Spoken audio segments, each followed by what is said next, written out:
Hi, my name is Malire Lozada, and I will be talking about the interaction of faith and ethics. So, ever since I was young, my parents have taken me to church pretty much every weekend. What this means is that some of my earliest memories have been at the church. Our family is Roman Catholic, so every weekend, dressed in my Sunday best, I would sit and do my best to listen to the weekly gospel. I was a squirmy little kid, so I didn't always listen like I should have been. There was one week in particular, though, that I actually did pay attention. When I was about 10 years old, in church, off in my own little world, I heard the priest say, with a bull from the herd for a sin offering and a ram for a burnt offering. Huh? Is he talking about animal sacrifice? Surely he can't be serious, 10-year-old me thought. Animal sacrifice was an ancient practice done only by pagans and the ancient Indians, like the Aztecs. While I was momentarily perplexed by the situation, I quickly forgot about it after Mass. Many years later, however, I heard the same reading and it garnered the same attention from me, but this time I decided to research the topic further. When I got home, I discovered that animal sacrifice had at one point or another been a part of almost every major religion. And as I was researching this, I couldn't help but wonder, what changed? Why is it that animal sacrifices are no longer a part of any major religion and are highly frowned upon by most societies? Isn't religion supposed to be unchanging? I realized that the religious texts which dictated animal sacrifice hadn't changed. They couldn't change. What had changed was the interpretation of these religious texts by religious authority figures. The ethics of society had changed so significantly that it had caused beliefs that were previously believed to be set in stone to be altered. I realized that the church and society were able to alter its beliefs so radically because of the people's faith in religious authority to guide them to God. As I examined further the unyielding religious faith of many of the members of the church, I was faced with the knowledge issue of to what extent does faith affect ethics? For this presentation, I will mostly be using the ways of knowing reason and faith to understand the area of knowledge known as ethics. To answer this question, we must first understand what is faith and what are ethics. Faith is a person's trust in whatever source they are getting their knowledge from. When a person has faith in a religion, they trust that their priest, rabbi, pastor, etc., is correctly teaching them what their God wants from them. Faith is not just religious, though. When students are in class learning mathematics for the first time, they must have faith that when their teacher tells them 2 plus 2 equals 4, they are telling the truth. Without this faith, these students would constantly be questioning, but why does it equal 4, and can you prove that it equals 4? Ethics are the societal standards by which people are expected to live by.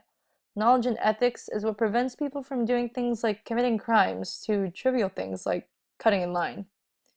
With this in mind, I assert that faith is a primary way of knowing in the formation of ethics. However, it is not the main way of knowing. The main way of knowing in the formation of ethics is reason. So, one hotly contested issue in today's society is the issue of abortion. Advocates on both the pro-life side and the pro-choice side hold very strong opinions regarding the topic. It wasn't until 1973, with the famous Roe v. Wade case, that abortion was made legal in the United States. Since 1973, however, social acceptance of abortion has risen, with over 54% of women identifying as pro-choice. This rise in social acceptance of abortion corresponds with a decline in the prevalence of religion. In fact, Christianity alone has dropped nearly 8 percentage points in the last 7 years.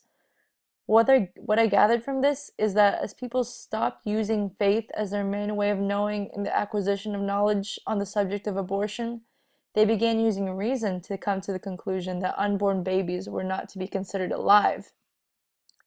When coming to this conclusion, pro-choice advocates did not use faith in religious authority figures to reach their point of view. With this in mind, faith seems to greatly affect ethical beliefs because, as faith became less prevalent as a way of knowing, ethical beliefs began to shift. The situation is similar to a child's belief in Santa Claus. Many young children believe in Santa Claus because their parents tell them that he is real.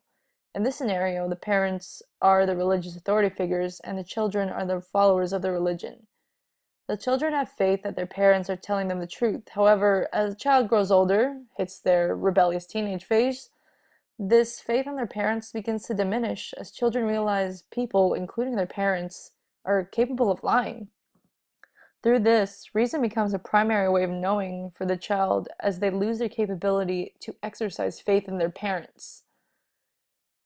There are some, however, that argue that faith does not affect ethics at all, and that instead it is solely reason that forms ethical beliefs.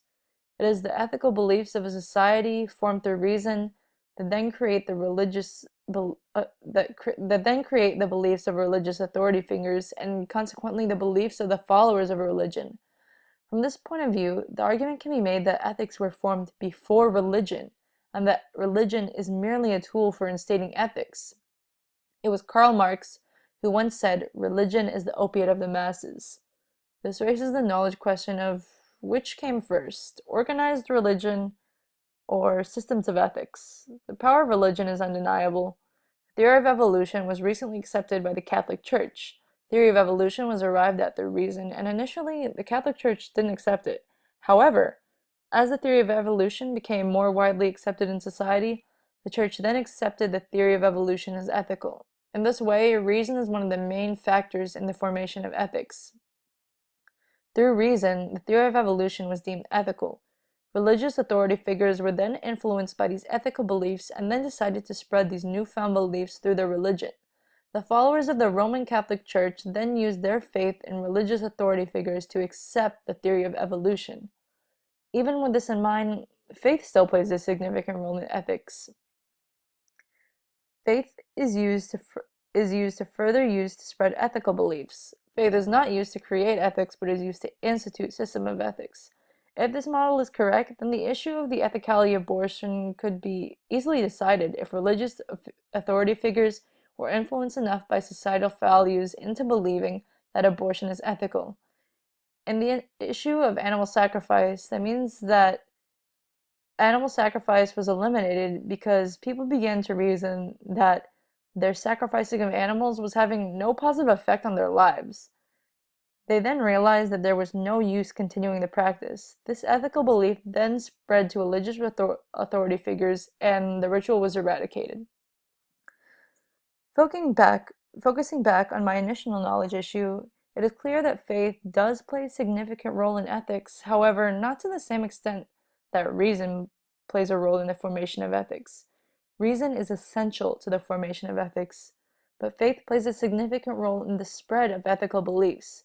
Because of reason, people are still capable of having ethical beliefs without faith in any authority figure, more specifically, religious authority figures. Evidence through my analysis of abortion, however, sometimes the views of people who arrive at ethical conclusions solely through reason contrast the views of people who arrive at these conclusions through faith. If the ethical conclusions of the pro-choice group became prevalent enough in society, however, my evidence in the theory of evolution example suggests that abortion would eventually be accepted by major religions as ethical.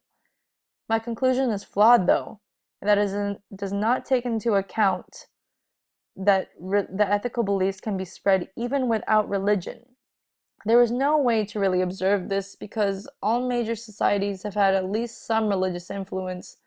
Even so, I am willing to assert that even without faith in religious authority figures and their teachings, people eventually would be able to use reason to form ethical principles. Take my initial example of animal sacrifice.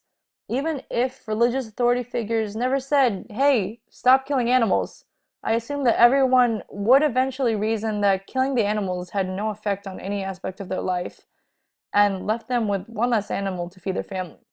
Perhaps I am placing too much faith in human reasoning abilities, but it is for this reason that I qualify that faith in religious authority plays a significant role in spreading ethical principles. Ultimately, ethical principles are dictated by society, and while society may be influenced by faith and religion, it is ultimately ruled by reason.